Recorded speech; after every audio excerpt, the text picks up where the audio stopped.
कितना खूबसूरत लम्हा होता है ना, जब आप नमाज से फारिग होकर किसी तसल्ली की उम्मीद पर अपना कुरान पाक खोलते हैं और एक आयत पर आपकी नज़र पड़ती है।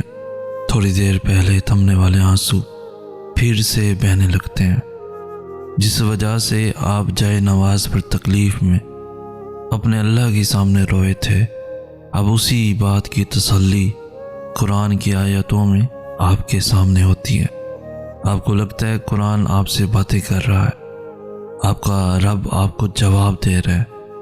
दुनिया का इंतहाई खूबसूरत एहसास होता है ये जान लेना ज़रूरी है कि सिर्फ मोहब्बतों के चक्कर में ही दिल उदास और बेचैन नहीं होते। अल्लाह के हक़ में कमी करने से, नमाजें छोड़ने से, झूठ बोलने से, कुरान को ना पढ़ने से, वालिदैन की नाफरमानी करने से, ख़यानत करने से, यहाँ तक कि गाने सुनने से भी दिल का सुकून रुखसत हो जाता है।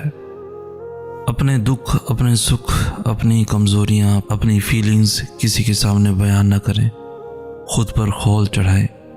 यकीन माने यही आपके लिए बेहतर बल्कि बेहतरीन है। यहाँ कोई भी किसी के लिए मुखलिस नहीं है, सब झूठ है, मुनाफ़िक़त है।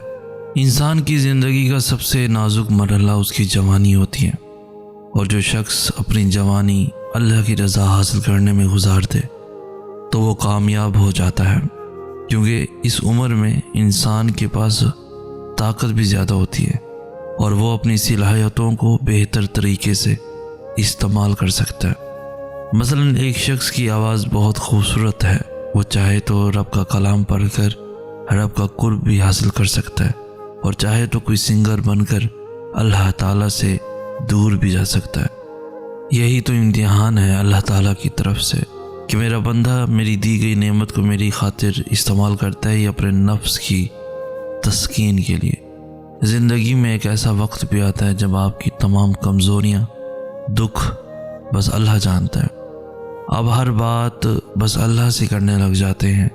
लोगों के सामने मुस्कुरा रहे होते हैं और अल्लाह के सामने किसी बच्चे की तरह रो रहे होते हैं। तनाई में उसी से बातें करते हैं, कभी उससे कुछ मांगते हैं और जो नहीं मिल सकता उस पर सब्र मांगते हैं।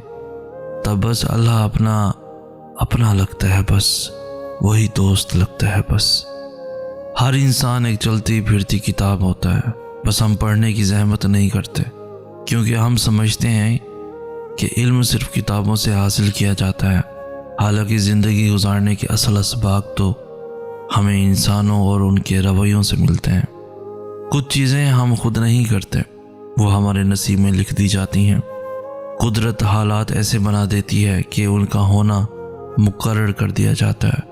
कुछ कहानियाँ अधूरी रख दी जाती हैं, कुछ रास्ते ऐन दरमियान में रोक दिए जाते हैं। चीज़ों को नामुकम्मल रख भी लिया जाए पर इंसान मुकम्मल कर दिया जाता है। कुछ चीज़ें अधूरी ही मुकम्मल होती हैं और पा लेना हमेशा शर्त नहीं होती। ज़िंदगी में सिर्फ जीतना ही नहीं आना चाहिए, भागना, दौड़ना, तैरना भी आना चाहिए।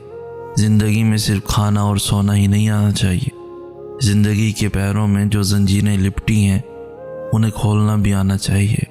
सफ़र चाहे किसी इंसान से मोहब्बत का हो या अल्लाह की तरफ हिजरत का, मुसाफिर वही मकबूल होता है जो एक ही दर का हो। कैसा लगता है जब कोई शख्स आपकी फहरिस्त में अव्वल नंबर पर हो और आप उसकी फहरिस्त में शामिल ही नहीं। कैसा लगता है जब एक शख्स आपके लिए सब कुछ हो और आप उसके लिए कुछ भी नहीं। कैसा लगता है जब किसी शख्स के लिए आपके दिल के तमाम दरवाजे खुले हों और उसके दिल में आपके लिए जगह ही ना हो। कैसा लगता है?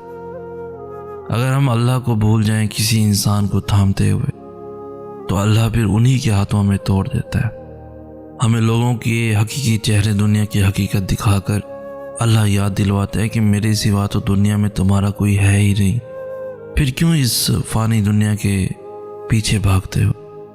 रिश्ते घड़ी के अलार्म नहीं होते कि जब चाहा सेट कर लिया। बाज़ रिश्तों के नाम नहीं मकाम होते हैं, दुख तकलीफ़ में साथी बनना पड़ता है। राहें जुदा तो कोई भी कर सकता है, राहें मिलाना किसी किसी को आता है। दिन जवानी के हों और मोहब्बत अल्लाह ताला से हो, कैसे मुमकिन है कि दुआ रद्द हो जाए। मैं डरता हूँ उस वक्त से जो वक्त मेरे अल्लाह की नाफरमानी में गुजरा। मैं नमाज इसलिए पढ़ता हूँ कि मैं कल को अल्लाह का सामना कर सकूँ, उसके सामने खड़ा हो सकूँ, उससे मिल सकूँ। मगर उस तक पहुँचने के लिए कब्र का हिसाब देना ज़रूरी है, जहाँ पहला सवाल ही नमाज के बारे में होगा। अल्लाह ना करे अगर मैं वही से नाकाम हो गया तो कैसे अपने रब का सामना करूँगा।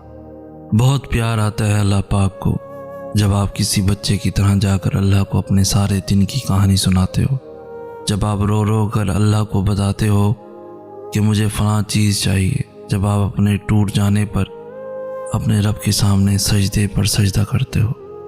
यकीन करें बड़ा प्यार आता है उस वक्त अल्लाह को अपने बंदे पर।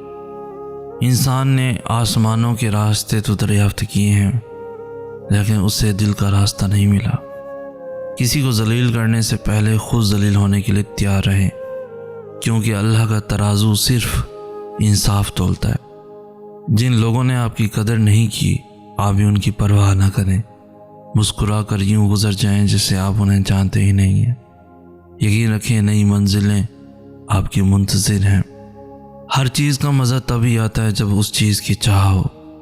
चाहत ख़त्म होने के बाद कुछ मिले तो ना वो तलब रहती है और ना चाह। अक्सर औक़ात माजी में मांगी गई दुआएं अब कबूल हो जाएं तो रहमत के बजाय ज़हमत या बोझ से ज़्यादा कुछ नहीं होती। बारिश में इतनी बूंदें नहीं बरसती जितनी सजदे में सर रखने से रहमतें बरसती हैं। अल्लाह को बहुत पसंद है जब तुम उस पर तवक्कुल करके तमाम परेशानियां भूल जाते हो। यकीन करो वो फिर नवाजने में ज़्यादा देर नहीं करता, क्योंकि वो अपने बंदे को तड़पता हुआ नहीं दे सकता। अल्लाह फरमाता है जब कोई तुम पर जुल्म करे तो मेरे इंतकाम पर राज़ी हो जाओ, क्योंकि मेरा इंतकाम तुम्हारे इंतकाम से कहीं ज़्यादा बेहतर है। याद रखो दोस्तों, हमें अल्लाह नहीं तोड़ता, वो तो रहमान है। हमें हमारी उम्मीदें तोड़ती हैं और रुसवा करती हैं जो हम अल्लाह के अलावा फ़ानी दुनिया, लोगों और चीज़ों से जोड़ लेते हैं। इश्क और मोहब्बत में फ़र्क क्या है?